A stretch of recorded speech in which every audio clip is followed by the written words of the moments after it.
You have to see this. A Fox News propagandist and former judge, Jeanine Pirro, abruptly cut off an interview because she says she doesn't tolerate lies on her show. That's beyond parrot. Like, you can't make an SNL skit out of this because the real segment is already an SNL skit. Judge Jeanine was interviewing an immigration attorney named David Leopold. He's a lawyer with Ulmer and Bernie LLP. And it starts going south when David Leopold tells the judge that not much of what he's hearing on her show are facts. And this starts to set her off. Take a look. Too, that the highest number is because Biden is sending them in. Jeanine, just because you say my number's wrong doesn't mean they're wrong. And you want to talk about no, cruelty. They're facts. These are the facts. They're not facts. I mean, very few things that I hear in the show tonight have been facts.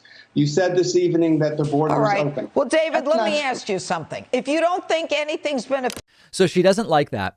She starts shuffling around her papers and such.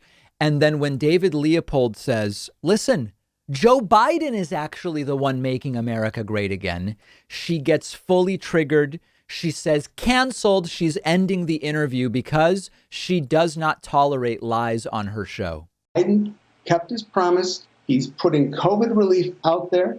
He's making America better. He's making America great again. He is bringing, David, I'm stopping you right there. I don't tolerate lies on my show. He is bringing COVID into this country after Americans weren't allowed to go to work, go to church, or visit families, or go to funerals. And now he's bringing in a whole pandemic during a pandemic. David Leopold, thanks for being here, and thanks for nothing. Thank you. Still ahead, my closing. This is the death of irony.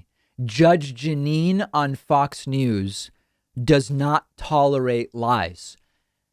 You can't write this stuff. And she truly seems flabbergasted and dismayed that anyone, would have the testicular fortitude to call her out on her own program. Now, my instinct is that David Leopold is not going to be invited back to Judge Jeanine's program.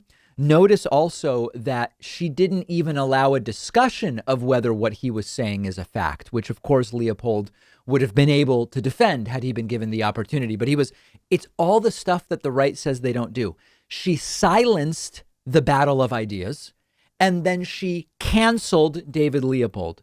Genuine problems here.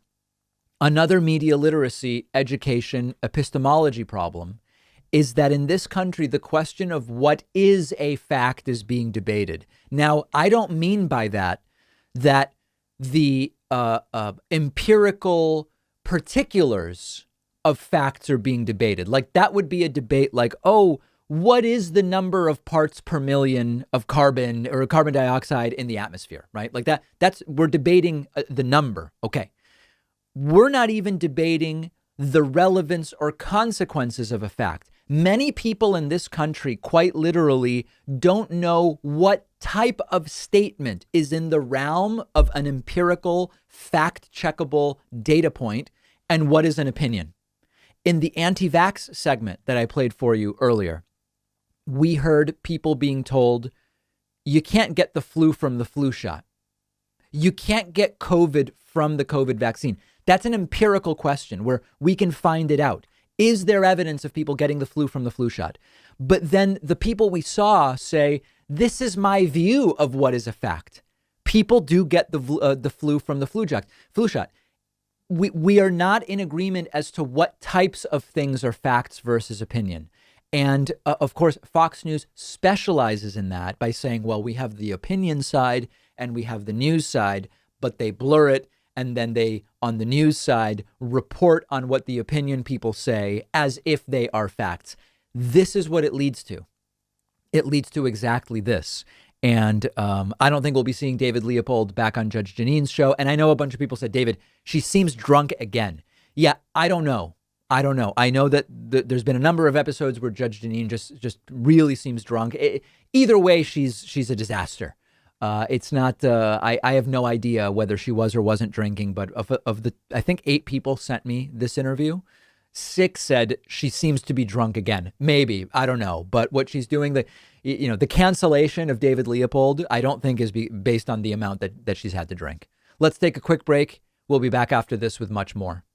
If you ever feel like you just don't have enough time to read all the books you want to read, you have to check out one of my favorite apps called Blinkist. Blinkist takes thousands of popular nonfiction books and distills each one down into an ebook or audiobook that you can get through in just 15 minutes, where you're getting all the key takeaways from the book.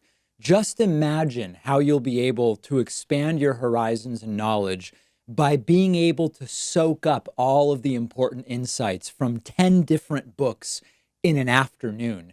Obviously, it's perfect for exposing yourself to a new book you otherwise wouldn't have time for, or you can use it to revisit a book you've already read, or use it to preview a book before you buy the full version and read it. I recently read A Brief History of Time, of course, by the great Stephen Hawking. This is a book that I have been aware of for so long, and other things got in the way, and it was fantastic to check it out on Blinkist. Blinkist has books on politics, philosophy, science. They have 27 different nonfiction categories, and a subscription is only about $8 a month, and you get the entire library. But you can try it totally free and get 25% off a subscription when you go to Blinkist.com/Pakman. I've put the link right underneath this video.